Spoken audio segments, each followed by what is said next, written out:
سهل الله به طريقا من طرق الجنة وإن الملائكة لتضع أجنحتها رضا لطالب العلم وإن طالب العلم ليستغفر له من في السماء والأرض حتى الحيتان في الماء وإنما العلماء هم ورثة الأنبياء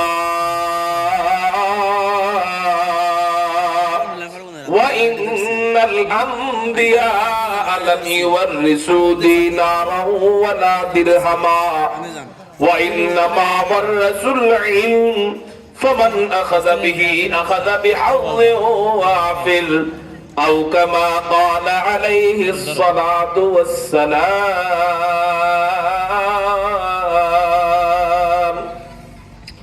صدق الله مولانا العظيم وصدق رسوله النبي الأمي الكريم ونحن على ذلك لمن الشاهدين والشاكرين والذاكرين والحمد لله رب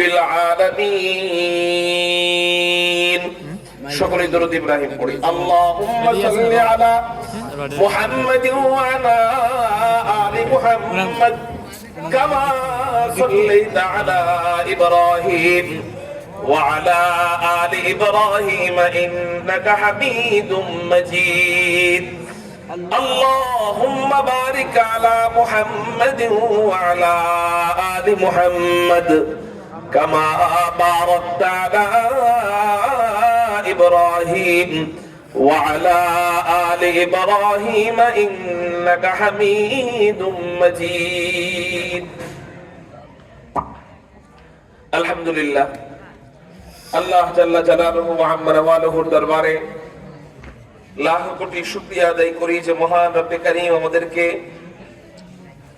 পাঁচ কাহানিয়া আল মুফিজিয়া শামসুল উলুম এতিমখানার উদ্যোগে আয়োজিত বার্ষিক ওয়াজ মাহফিলে রব্বে কায়নাত রব্বে কারীম আমাদেরকে আসার বসার তৌফিক দান করেছেন সেজন্য অন্তরের অন্তঃস্থল থেকে শুকরিয়া আদায় করি আকাশ পাতাল প্রকম্পিত করে উচ্চ কণ্ঠে চিৎকার দিয়ে বলি আলহামদুলিল্লাহ আলহামদুলিল্লাহ মুহতারাম হাজিরিন আমি আপনাদের সামনে একটি আয়াতে কারিমা তেলাওয়াত করেছি কুরআনুল কারীমের মধ্যে আল্লাহ পাক রব্বুল আলামিন বলেন আউযু বিল্লাহি মিনাশ শাইতানির রাজীম বিসমিল্লাহির রহমানির রহিম কুল হাল ইয়াস্তাবিল্লাযীনা ইয়া'লামুনা ওয়াল্লাযীনা লা ইয়া'লামুন আল্লাহ বলেন যারা জানে হে নবী আপনি বলে দিন ইয়াস্তাবিল্লাযীনা ইয়া'লামুনা ওয়াল্লাযীনা লা ইয়া'লামুন যারা জানে আর যারা জানে না যাদের ইলম রয়েছে আর যাদের ইলম নাই তারা কখনো সমান নয়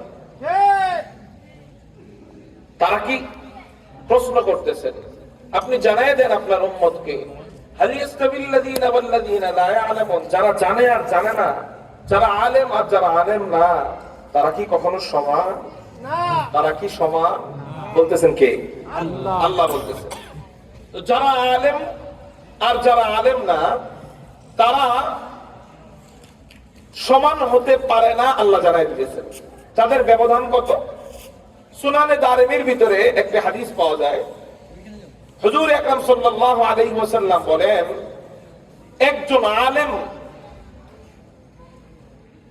একজন আলেম আর নবীদের মাঝে পার্থক্য কতটুকু আরেক হাদিসে নবীজি বলেন একজন আলেম আর মুস্তাহিদ আবেদের মাঝে পার্থক্য কতটুকু যারা জানে আর যারা জানে না মানে যারা আলেম আর যারা আলেম না তারা কখনো কি না সমান না পার্থক্য কতটুকু নবীজি হাদিসের মধ্যে বলেন قال رسول الله صلى الله عليه وسلم فضل العالم على المجتهد 100 درجة ما بين الدرجتين 500 سنة سبحان الله নবীজি বলেন فضل العالم على المجتهد 100 درجة একজন আলেম আরেকজন মুস্তাহিদ আবেদ, এর মাঝে পার্থক্য 100 স্তরের। জোরে বলেন কয়শো স্তরের? 100। মুস্তাহিদ আবেদ কারা? খেয়াল করে, মানুষের মধ্যে সবচেয়ে নিকৃষ্ট মানুষ মুনাফিক কাফের। জোরে বলেন কারা? মুনাফিক কাফের 1 নাম্বার, সবচেয়ে নিকৃষ্ট। তার চেয়ে আবার একটু ভালো সাধারণ কাফের। তার চেয়ে আবার কোটি কোটি গুণ বেশি ভালো একজন ইমানদার সাধারণ ফাসেক মুসলমান। কাফেরের চেয়ে ফাসেক মুসলমান কোটি কোটি গুণ বেশি ভালো, কারণ সে ফাসেক হলেও, গুনাহগার হলেও ইমানের বলে একদিন না একদিন সে জান্নাতে যাবে। সুবহানাল্লাহ। ফাসেক খারাপের দিক দিয়ে নিচের দিক থেকে কয় নাম্বারের ভালো? 3 নাম্বার। 4 নাম্বার, ফাসেক মুসলমান না, সাধারণ মুসলমান ফাসেকের চেয়ে ভালো। 5 নাম্বার, সাধারণ মুসলমানের চেয়ে আবেদ মুসলমান ভালো। কয় নাম্বার? আবেদ মুসলমান মানে আলেম না, শুধু 5 ওয়াক্ত নামাজ পড়ে, গুনাহমুক্ত জিন্দেগি করে, গুনাহ হয়ে গেলে তওবা করে, ইবাদত বন্দেগি করে, আল্লাহর জিকির করে, নফল পড়ে, চাষ করে, আওয়াবিন করে, তাহাজ্জুদ পড়ে। আবেদ সে সাধারণ মুসলমানের চেয়ে 1000 গুণ ভালো। 5 নাম্বার। এক একটা স্তর আবার কতটুকু, এটা নিয়ে আলাদা আলাদা হাদিস বললে লম্বা সময় হবে। মুনাফিক কোন স্তরে থাকবে, এটার হাদিস কি, আয়াত কি, কাফের কিভাবে শাস্তি পাবে, এরপরে ফাসেক মুসলমানের পরিণতি কি হবে, এরপর সাধারণ মুসলমানদের অবস্থা কি হবে, এরপর আবেদ মুসলমানের দাম কত, ইনশাআল্লাহ এটা কখনো অন্যদিন সময় হলে বলবো। আবেদ মুসলমানদের দাম কত, আবেদ মুমিনের দাম কত। তাহলে আবেদ মুমিন কয় নাম্বার? 5 নাম্বার। 6 নাম্বার, আবেদের চেয়ে আবার দামি মুস্তাহিদ আবেদ। সাধারণ আবেদের চেয়ে দামি মুস্তাহিদ আবেদ। মুস্তাহিদ আবেদ কারা? যারা সারা দিন রাত 24 ঘন্টা আল্লাহ পাকের ইবাদত বন্দেগীতে ব্যস্ত। যেমন মনে করেন কেউ দিনের বেলা জিহাদ করে, আর জিহাদ করে রোজা রাইখা আর জিকির কইরা রাত্রে বেলা বাড়িতে এসে একটু ঘুমাবে না? সারাদিন জিহাদ করছে, রাত্রে এসে বাড়িতে এসে ঘুমায় না, সারা রাত দাঁড়ায় তাহাজ্জুদের নামাজ পড়ে, সারা রাত দাঁড়ায় নামাজ পড়ে। আচ্ছা, এই 6 গ্রুপের মধ্যে 5টা গ্রুপ পাওয়া সম্ভব, কিন্তু 6 নাম্বার গ্রুপ, এই গ্রুপ, যেই গ্রুপটা সারা রাত ইবাদত করে, রাত্রে কখনো ঘুমায় না, দিনের বেলা সারা দিন আল্লাহ পাকের জিকির আজকার মুখে করে রোজা রেখে জিহাদ করে, এমন মুস্তাহিদ আবেদ বাংলাদেশে আছে না? নাম কোন কে আছে? বাংলাদেশে জিহাদ করে এটা শুনলেই তো জঙ্গি করে জেলের মধ্যে ঢুকাই দিবে। হ্যাঁ, আপনি মনে করেন খালি হাসিনা জেলে ঢুকাইছে, আপনি এটা মনে করেন? আলেমদেরকে তো জেলে ইউনূস সরকারও ঢুকাইতেছে। আতাউর রহমান বিক্রমপুরীর কদিন আগে জেলে নিল, মামুনুর রশিদ কাসিমি নামে একজনকে জেলে নিল। তো আমরা উলামায়ে কেরাম, আমরা তো সবার কাছেই বৈষম্যর শিকার। আমরা পাইলাম ভালো কবে? আল্লাহ যেন সামনে একটু ভালো দেয়, আমিন বলেন। আমিন। অন্তত উলামায়ে কেরামরা আসলে হয়তো বা ভালো হইতে পারে, কি বলেন আপনারা? আল্লাহ যেন এটাই করেন। মুহতারাম হাজিরিন, তাইলে মুস্তাহিদ আবেদ দিনের বেলা জিহাদ করে, রোজা রাইখা জিহাদ করে, আল্লাহু আকবার, রাত্রে বেলা আবার ঘুমায় না, সারা রাত জায়গায় ইবাদত করে, এমন মুস্তাহিদ আবেদ কত দামি? এই পিছনের 5 গ্রুপের চেয়ে বেশি দামি। এরকম বাংলাদেশে কেন, পুরা বিশ্বে খুঁজে পাওয়া মুশকিল। ঠিক না ঠিক? এবার আসেন, নবীজি বলেন এই মুস্তাহিদ আবেদের উপরের স্তরে আছে উলামায়ে কেরাম। জোরে বলেন কারা? উলামায়ে কেরাম। নবীজি বলেন, তাহলে উলামায়ে কেরাম কয় নম্বরে? 7 নাম্বার। 7 আর 6 এর পার্থক্য বলতেছেন। 7 আর 1 এর পার্থক্য না, 7 আর 2 এর পার্থক্য না, 7 আর 3 এর পার্থক্য না। আচ্ছা, কুইজ দেখি তো আপনাদের ব্রেন কেমন, স্মৃতিশক্তি কেমন, মনোযোগটা কত, বয়ানটা কত মনোযোগ দিয়ে শুনছেন দেখি তো, বলেন তো 3 নাম্বার স্তরে কারা? হ্যাঁ, 3 নাম্বার স্তর বলেন? ফাসেক মুসলমান। কি বলেন জোরে বলেন? ফাসেক। 4 নাম্বার হলো সাধারণ মুসলমান। তাহলে 4 আর 7 এর পার্থক্য, 7 হলো আলেম, 7 কারা? 7 আর 4 এর পার্থক্য না, 7 আর 5 এর পার্থক্য না, 7 আর 2 এর পার্থক্য না, 7 আর 1 এর পার্থক্য না, 7 আর 6 মানে 19-20। কথার কথা 19-20 এর পার্থক্য বলতেছেন নবীজি বলেন। এই পার্থক্য কত? ফাজলুল আলিমি আলাল মুজতাহিদি মিআতু দারাজা। মা বাইনাদ দারাজাতাইনি 500 সানা। একজন আলেম আর ওই 6 নাম্বার মুস্তাহিদ আবেদ, এই দুইজনের মাঝে পার্থক্য 100টা স্তরের। আর প্রথম স্তর থেকে দ্বিতীয় স্তরের দূরত্ব হলো 500 বছরের রাস্তা। কালকে বাড়িতে যে সুবহানাল্লাহ পড়েন, এই সাউন্ড বক্সের সাউন্ড বাড়ান, হালকাই বলেন, এদিকে খেয়াল করেন। কয়শো স্তরের? 100 স্তরের। এক স্তর থেকে আরেক স্তরের দূরত্ব কত? 500 বছর। আবু দাউদ শরীফের হাদিসের মধ্যে আমরা পাই, কি পাই? আসমান জমিনের মাঝখানের খালি জায়গা 500 বছরের রাস্তা। তার মানে এক একটা আসমান জমিন পরিমাণ হলো এক একটা স্তর। এরকম একজন মুস্তাহিদ আবেদ, কোন মুস্তাহিদ? 6 নাম্বার। এমন আবেদ বাংলাদেশে কেন, পুরো বিশ্বে খুঁজে পাওয়া মুশকিল। ওই রকম আবেদ আর একজন আলেম, এই দুজনের মধ্যে পার্থক্য হলো 100 আসমান জমিন। এটাই আল্লাহ বলতেছেন, হে নবী আপনি জানায়া দেন, কুল হাল ইয়াস্তাবিল্লাযীনা ইয়ালামুনা ওয়াল্লাযীনা লা ইয়ালামুন। যারা আলেম আর যারা আলেম নয় তারা কি এক? না, এক নয়। কেমন এক নয়? তাদের পার্থক্য কি? একজন আলেম সে 100টা আসমানের উপরে তার অবস্থান, আর যে আলেম না সে যতই জিহাদ করুক, যতই ইবাদত করুক, যতই হাদিস হোক, যত বড়ই এমপি মন্ত্রী হোক না কেন, যত বড়ই ইবাদত গুজার বান্দা হোক না কেন, তার অবস্থান আলেমের থেকে 100টা স্তর নিচে। সুবহানাল্লাহ বলেন। তাহলে আমার সন্তানটাকে যদি আমি আলেম বানাই, আমি ঠকবো না জিতবো? 2 নাম্বার।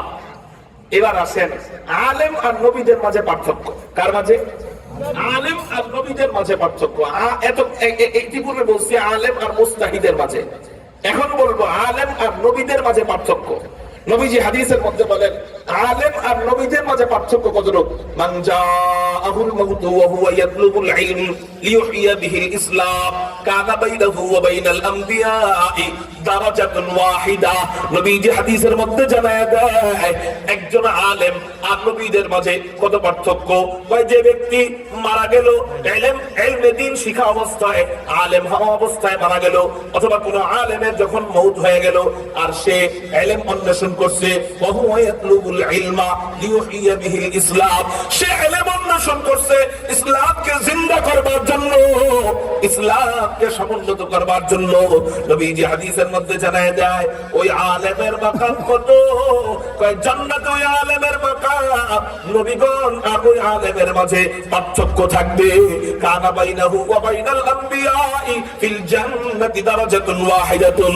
নবীগণ আর আলেমগণের মাঝে মাত্র একটা স্তর বাকি থাকবে, একটা পর্দা বাকি থাকবে। চিৎকার দিয়ে বলেন সুবহানাল্লাহ। নবীগণ আর আলেমের মাঝে কয়টা পর্দা বাকি থাকবে বলেন? একটা পর্দা বাকি থাকবে। তাহলে বোঝা গেল আল্লাহ পাক রব্বুল আলামিন আলেমদের মর্যাদা বাড়ায় দেয় ইলমের বরকতে। চিৎকার দিয়ে বলেন কিসের বরকতে? ইলমের বরকতে আল্লাহ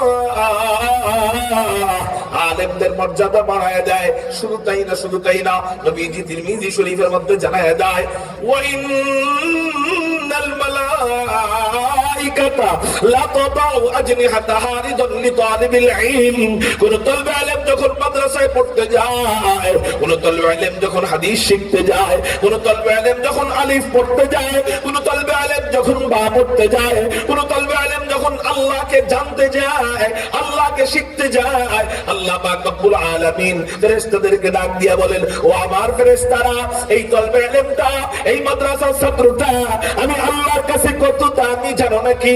কয় কত দামি? কয় এই বাচ্চাটা যেন ওই জমিনে না হাঁটে যেই জমিনে সুদ করে হাঁটে, যেই জমিনে ঘুষ করে হাঁটে, যেই জমিনে জিনা করে হাঁটে, যেই জমিনে মদ করে হাঁটে, যেই জমিনে বেনামাজি বান্দারা হাঁটে, ওই জমিনটা, ওই জমিনের মধ্যে যেন আমার এই মাদ্রাসার তালিবে ইলমটা না হাঁটে। ওর মাকাম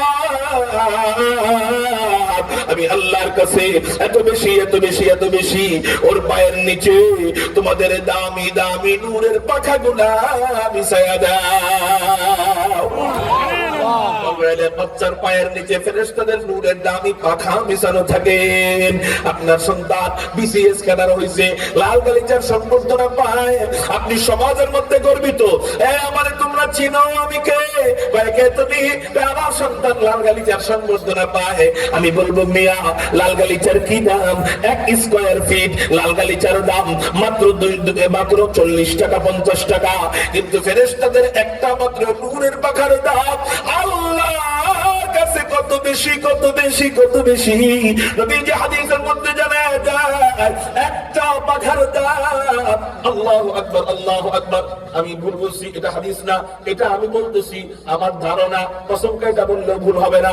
ফেরেশতাদের নূরের একটা পাখা যদি এক পাল্লায় রাখা হয়, আরেক পাল্লার মধ্যে যদি 7 আসমান রাখা হয়, 7 জমিন রাখা হয়, তাহলে 7 আসমান 7 জমিনের চেয়েও ফেরেশতাদের একটা নূরের পাখার দাম আল্লাহর কাছে বেশি হবে। এ নিয়ে কারো সন্দেহ আছে নি? যদিও এটা হাদিস না, তারপরও ফেরেশতারা আসমানের চেয়ে দামি কিনা? এটা তো ঠিক। ফেরেশতারা জমিনের চেয়ে দামি কিনা বলেন? কেন দামি? কেন দামি? এরা আল্লাহ পাকের গোলামি করে, এরা আল্লাহ পাকের হুকুমের গোলাম, এরা সর্বদা আল্লাহ পাকের জিকির করে, সর্বদা আল্লাহ পাকের তাসবিহ জপে। মুহতারাম হাজিরিন, এদের নূরের পাখা, এরা এত দামি, এরা মুমিনের পরে, মুত্তাকি বান্দাদের পরে, মানুষ জাতির পরেই এরা দামি। ফেরেশতারা মুমিন মুত্তাকি বান্দাদের পরেই দামি। আবার মানুষ হইলে কিন্তু খালি দামি না, মানুষের মধ্যে যারা খারাপ, আল্লাহ এবং তার রাসূলের কোনো কথা শুনে না, এদেরকে আল্লাহ বলছেন বালহুম আদাল, এরা চতুষ্পদ জন্তুর চেয়েও নিকৃষ্ট। উলাইকা কাল আনআম বালহুম আদাল, এরা চতুষ্পদ জন্তুর মতো, যেন এরা চতুষ্পদ জন্তুর চেয়েও নিকৃষ্ট। তাহলে মানুষ ভালো হইলে ফেরেশতার চেয়ে ভালো, মানুষ খারাপ হইলে চতুষ্পদ কুকুরের চেয়েও খারাপ। আল্লাহ যেন আমাদেরকে জান্নাতের এমন মাকাম দান করেন যেন আমরা ফেরেশতাদের থেকেও ভালো হতে পারি, বলি আমিন। মুহতারাম হাজিরিন, তো বলতেছিলাম এই ফেরেশতাদের নূরের পাখা আপনার আমার সন্তান, আপনার আমার নাতি নাতকুরের পায়ের নিচে সর্বদা বিছানো থাক, এটা আপনি চান না? কারা কারা চান? আল্লাহু আকবার বলে একটু হাত ওঠান। চান তো? আলহামদুলিল্লাহ, আলহামদুলিল্লাহ বলে হাত নামান। শুধু তাই না, নবীজি এরপরে হাদিসের মধ্যে আরো দামি কথা বলতেছেন, আরো দামি কথা নবীজি হাদিসের মধ্যে বলতেছেন। কি বলতেছেন? নবীজি বলেন ওয়া ইন্না তালিবাল ইলমি লা ইস্তাগফিরু লাহু মান ফিস সামাই ওয়াল আরদ হাত্তা আল হাইতানু ফিল মা। নবীজি হাদিসের মধ্যে বলেন কোন তলবে ইলম ও যখন মাদ্রাসায় যায়, ও মাদ্রাসায় আসা যাওয়া করে, মাদ্রাসায় পড়াশোনা করে, ওর জন্য দোয়া করে কারা? আসমানের যত বাসিন্দা আছে, জমিনের যত বাসিন্দা আছে, যত আসমানের বাসিন্দা আছে, জমিনের যত বাসিন্দা আছে, সকলে মিলে একত্রিত হয়ে ওই তলবে ইলমদের জন্য দোয়া করে, আল্লাহ তুমি অমুক মাদ্রাসার ছাত্র অমুককে মাফ করে দাও। শুধু আসমান আর জমিনবাসী না, নবীজি বলেন হাত্তাল হাইতানু ফিল মা, গভীর সমুদ্রের মাছেরাও আল্লাহর কাছে তলবে ইলমদের জন্য দোয়া করে। চিৎকার দিয়ে বলেন সুবহানাল্লাহ।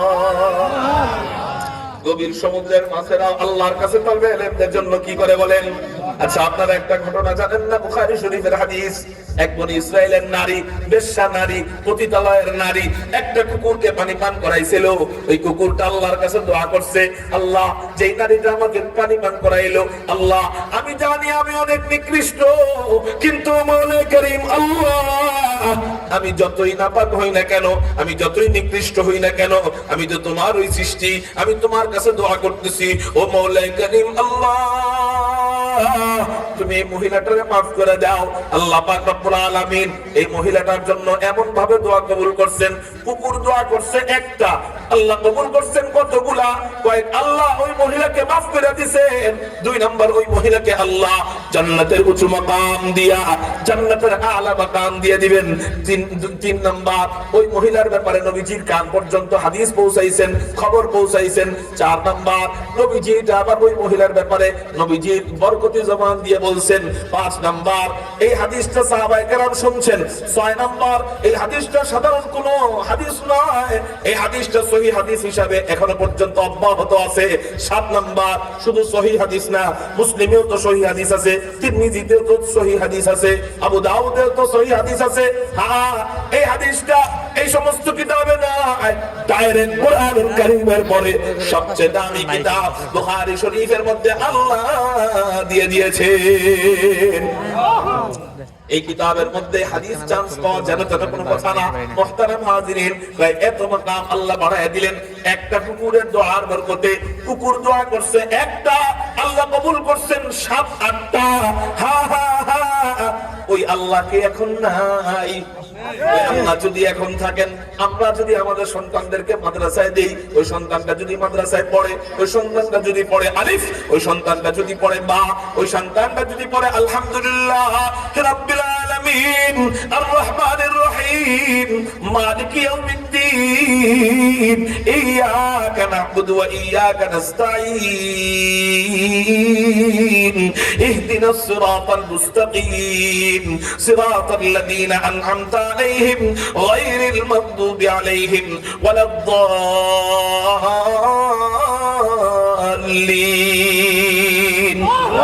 ও সন্তানটা যখন এগুলা পড়বে, এই সন্তানের জন্য কোটি কোটি মাখলুকেরা আল্লাহর কাছে দোয়া করলে আল্লাহ কেন আপনার সন্তানকে মাফ করবে না?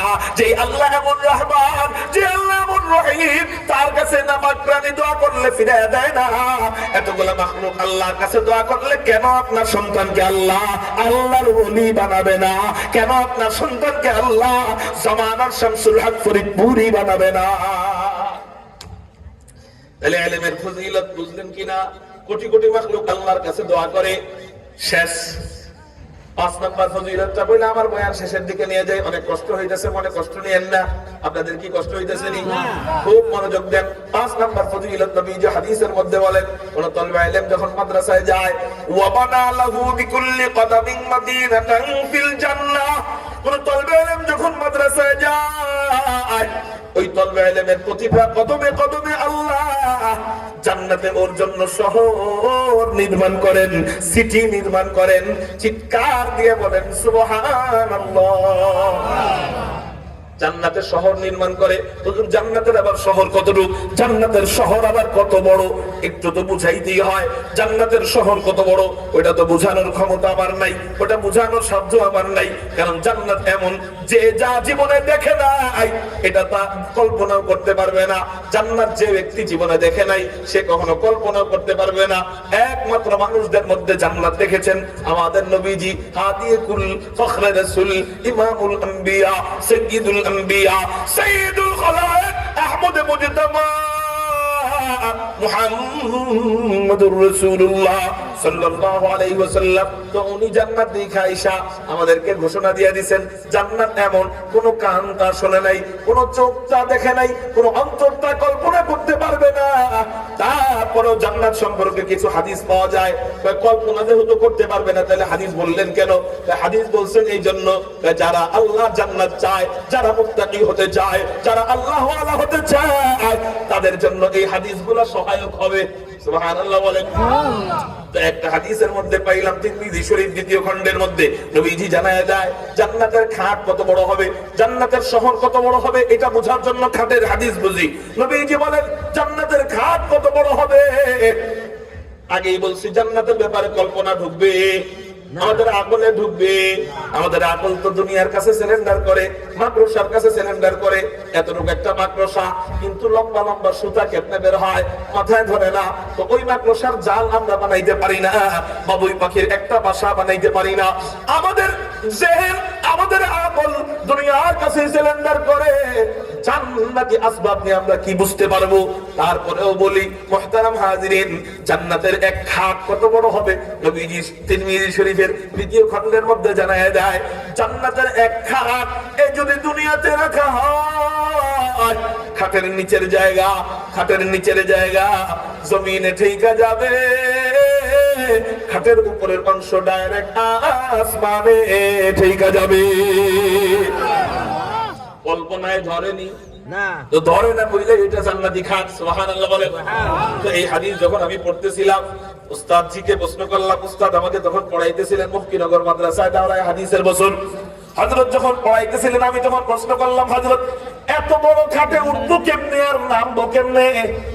উস্তাদ তখন বললেন, বাবারে এত বড় খাটে উঠাও লাগবে না, নামাও লাগবে না, মনে মনে বলবা আল্লাহ উঠতে চাই, দেখবা উঠে গেছো। মনে মনে বলবা আল্লাহ নামতে চাই, মনে মনে বলতে দেরি হবে, দেখবা নাইমা গেছো। তো এত বড় খাট আল্লাহ আমাদেরকে দিবেন। তো এই খাট যদি এত বড় ধরা হয় যে আসমানে ঠেকবে উপরের অংশ, জমিনে ঠেকবে নিচের অংশ, এবার আপনি একটু কল্পনা করেন না ওই খাটটা যেই রুমে হবে রুমটা কত বড় হইতে পারে। আল্লাহু আকবার। হুজুর কল্পনায় তো ঢুকে না, তো ঢুকন দরকার নাই, ঢুকবেও তো না। যে জীবনে মিষ্টি খায় না, এর মিষ্টির মজা আপনি বুঝাইতে পারবেন? না। পারবেন? ওই যে ছোট্ট সময় একটা গল্প শুনছিলাম, উস্তাদ অন্ধ, জোরে বলেন উস্তাদ কি অন্ধ? ছাত্র নিয়ে গেছে দুধ, উস্তাদ জি আপনার জন্য আমার আম্মা দুধ পাঠাইছে। উস্তাদ জি কয় বাবা দুধ আবার কেমন? ছাত্র কয় হুজুর দুধ হলো সাদা। উস্তাদ কয় বাবা সাদা আবার কেমন? অন্ধ তো দেখে নাই জীবনে সাদা কেমন। কয় বাবা সাদা আবার কেমন? এখন ছাত্র কয় উস্তাদ জি সাদা হইলো বগের মতো। উস্তাদ কয় বাবা বগ আবার কেমন? ছাত্র কয় হুজুর বগ এমন। এবার উস্তাদ জি হাতায় টাতায় কয় বগ এমন, এটার মতনই দুধ, এই বগের মতনই দুধ, এটা খাইলে তো আমার গলায় ঠিক যাবে, এটা খাওয়া যাবে না। মুহতারাম হাজিরিন, আসলে যে জীবনে দুধ দেখে নাই এরে বোঝানো যাবে না দুধ কেমন। যে জীবনে সাদা দেখে নাই এরে বোঝানো যাবে না সাদা কেমন। যে জীবনে জান্নাত দেখে নাই আসলে বোঝানো যাবে না। আমি বুঝাবো কি, আমি নিজেও তো বুঝি না জান্নাত কেমন। হাদিসে পাইছি, এই জন্য একটু হাদিস থেকে গবেষণা করে আপনাদেরকে বলতেছি। তো এক খাট যদি এত বড় হয়, ওই খাটটা যেই রুমে থাকবে, রুমটা তাহলে কত বড়? এক খাট যদি দুনিয়ার সমান হয়, তাহলে রুমটা তো হবে কয়েকটা দুনিয়ার সমান। এক রুম যদি এত বড় হয়, ওই রুমটা যেই তলায় থাকবে, এক তলাটা তাহলে কত বড়? এক এক তলা যদি এত বড় হয়, তাহলে জান্নাতে এক একজন কোরআনের হাফেজকে আল্লাহ বিল্ডিং দান করবেন ৬,২৩৬ তলা। ৬,৬৬৬, এটা ভুল কথা, বলেন ৬,২৩৬। কত বলেন? একদিন কোরআনুল কারীম খুলবেন, প্রত্যেকটা সূরার শুরুতে সংখ্যা লেখা, যে এই সূরায় কয় আয়াত, ক্যালকুলেটর দিয়ে হিসাব করবেন। ১১৪টা সূরা, 10 মিনিট সময় লাগবে। এই ক্যালকুলেটর দিয়ে হিসাব করে বের করে দেখবেন আয়াত সংখ্যা ৬,২৩৬। এক একজন হাফেজে কোরআনকে আল্লাহ প্রথম যে পুরস্কার দান করবেন, কমপক্ষে জান্নাতের ভিতরে কমপক্ষে ৬,২৩৬ তলা বিল্ডিং এর মালিক বানায় দিবেন। আপনি কল্পনা করেন না, এক খাট যদি হয় দুনিয়ার সমান, তাহলে ওই খাট যেই বিল্ডিং এ থাকবে, ওই বিল্ডিংটা ৬,০০০ তলা হইলে বিল্ডিংটা কত বড়? আল্লাহু আকবার। একজন কয় বাকিরা ঘুমায়, বলেন না আল্লাহু আকবার।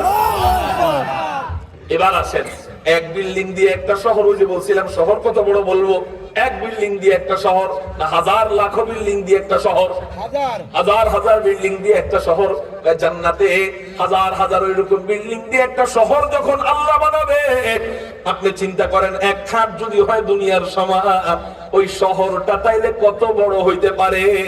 আপনার সন্তানকে যখন আপনি আল্লাহর উপর ভরসা কইরা মাদ্রাসায় দিয়ে দিবেন, ওই সন্তানটা হাঁটবে প্রতিটা কদমে কদমে কদমে কদমে আল্লাহ জান্নাতে ওর জন্য একটা করে শহর নির্মাণ করবে। চিৎকার দিয়া বলেন সুবহানাল্লাহ। হুজুর আমার পোলায় যদি এত বড় বড় জান্নাত পাইতে আমার লাভ কি? হাসরের ময়দানে আমার পোলায় এত বড় জান্নাত পাইলো, আমার মেয়ে এত বড় জান্নাত পাইলো, আমার নাতিটা এত বড় জান্নাত পাইলো, আমার ছেলের জন্য শহর নির্মাণ করলো, তো আমার কি লাভ? বলে আপনার লাভ হলো, হাদিসের মধ্যে পাওয়া যায়, কোন বান্দা যদি কোনো ভালো কাজের আরেকজনকে ভালো কাজ করার ব্যবস্থা করে দেয়, আল্লাহ তাকে সমান সওয়াব দান করেন। সুবহানাল্লাহ।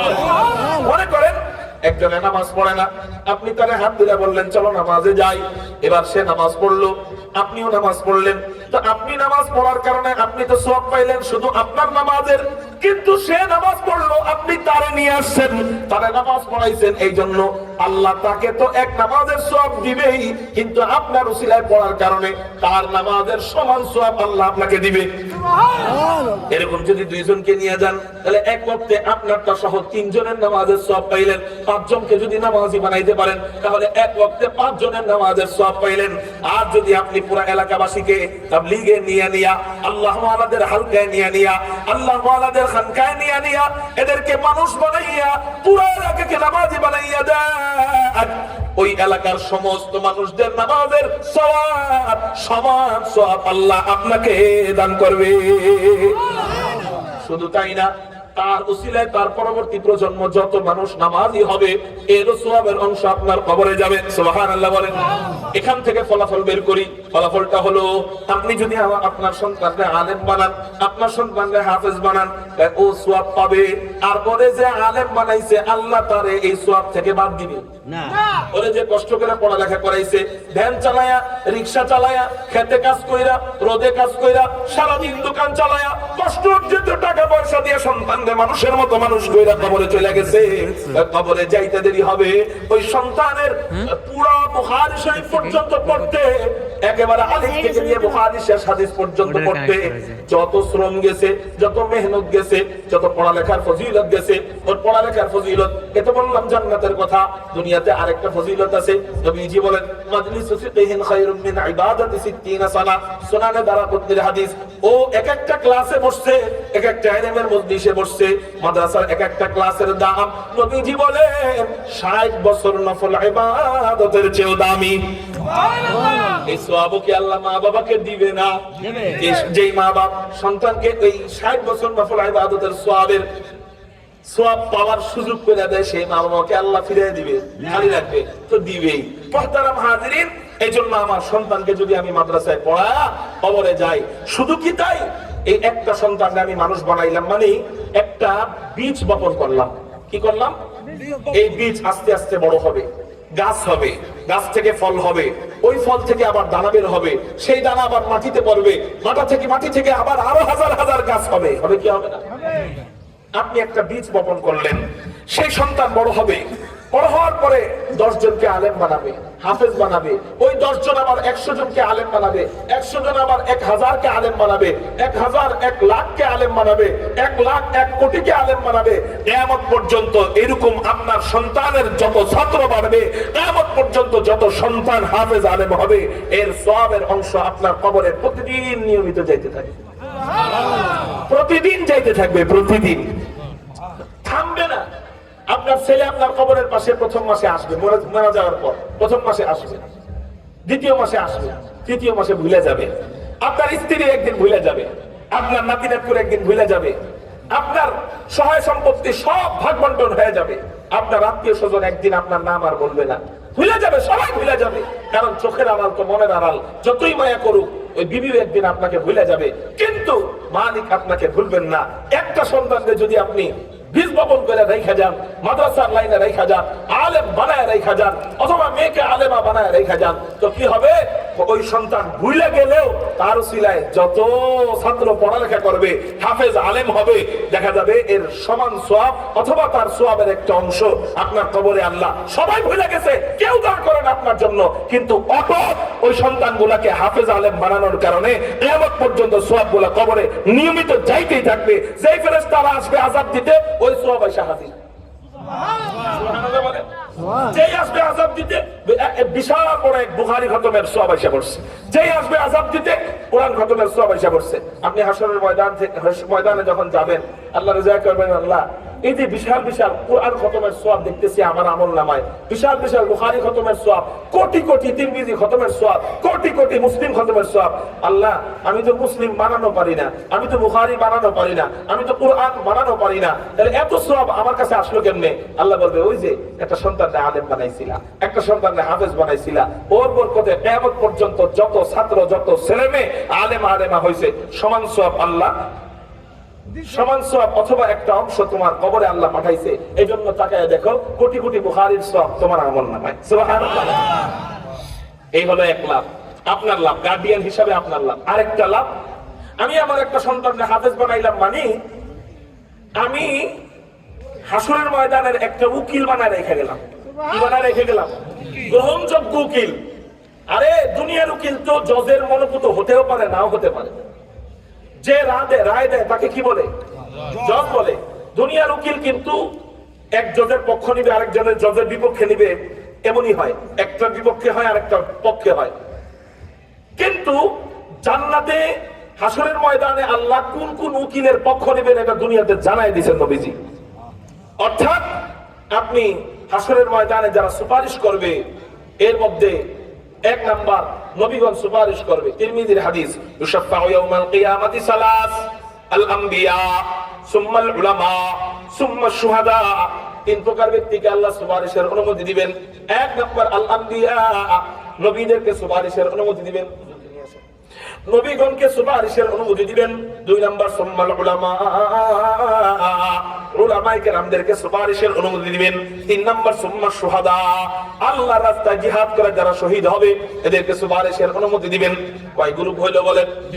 এই হাদিস থেকে পাইলাম 3 গ্রুপ। আরেক হাদিসে আছে ইবনে মাজাহ শরীফের হাদিস, কোন সন্তানকে যদি মাদ্রাসায় পড়ান, হাফেজ বানান, নবীজি বলেন ওয়াশাফাহু ফি আশরাতিন মিন আহলি বাইতিহি ক্বাদ ওয়াজাবাত লাহুমুন নার। ওই হাফেজ সন্তান 10 জনকে সুপারিশ কইরা, এমন 10 জন যারা জাহান্নামী হয়ে গেছে, এমন 10 জনকে সুপারিশ কইরা জান্নাতে নিয়ে যাবেন। সুবহানাল্লাহ বলেন। তাইলে হাসরের ময়দানে সুপারিশকারী পাইলাম কয়জনকে? 4 জন। এই হাদিস 2 হাদিস থেকে পাইলাম 4 জনকে। 1 নাম্বার নবীগণ, 2 নাম্বার আলেমগণ, 3 নাম্বার শহীদগণ, 4 নাম্বার হাফেজগণ। এবার আপনি কোন 4 জনের মধ্যে 1 নাম্বার নবীগণ। আপনি কি চাইলেও নবীর বাপ হইতে পারবেন? আপনার একটা পোলা যদি নবী থাকতো আপনার কোনো চিন্তা থাকতো? কেন? হাসরের ময়দানে গেলে আমার পোলাই তো নবী, ও সুপারিশ করে আমার জান্নাতে নিয়ে যাবো, চিন্তা থাকতো? কিন্তু নবীর বাপ তো হইতে পারবেন না। 3 নাম্বার শহীদের বাপ হইতে পারবেন এমন কোন গ্যারান্টি কেউ দিতে পারবেন না। আপনার পোলা শহীদ হবে না কি হবে এটা লিখে রাখছেন কে? আল্লাহ। কিন্তু দুইটার ব্যাপারে আমরা চেষ্টা করলে সফল হতে পারবো। সেটা হলো হাফেজের বাপ হইতে পারবো, আলেমের বাপ হইতে পারবো। ঠিক না ঠিক? এজন্য এই 2টা সন্তান বা 1 সন্তান হাফেজ আলেম বানায় যদি আমি কবরে যেতে পারি, অথবা আমার প্রত্যেকটা সন্তানকে আমি হাফেজ আলেম বানায় যদি কবরে যেতে পারি, যেন আমি একটা হাসরের ময়দানের উকিল নিযুক্ত করে রেখে আমার ঘরে রেখে মারা গেলাম, আমার সন্তানটা হাসরের ময়দানে সবার আগে বলবে আমার কথা।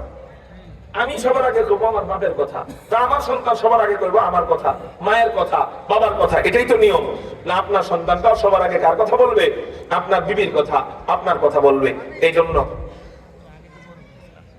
আমি অনেক খারাপ অবস্থা, 15 মিনিট না, অনেক কষ্ট হয়ে যাবে, অনেক কষ্ট হয়ে যাবে। 15 মিনিট খানা খাইতে তো 15 মিনিট লাগে।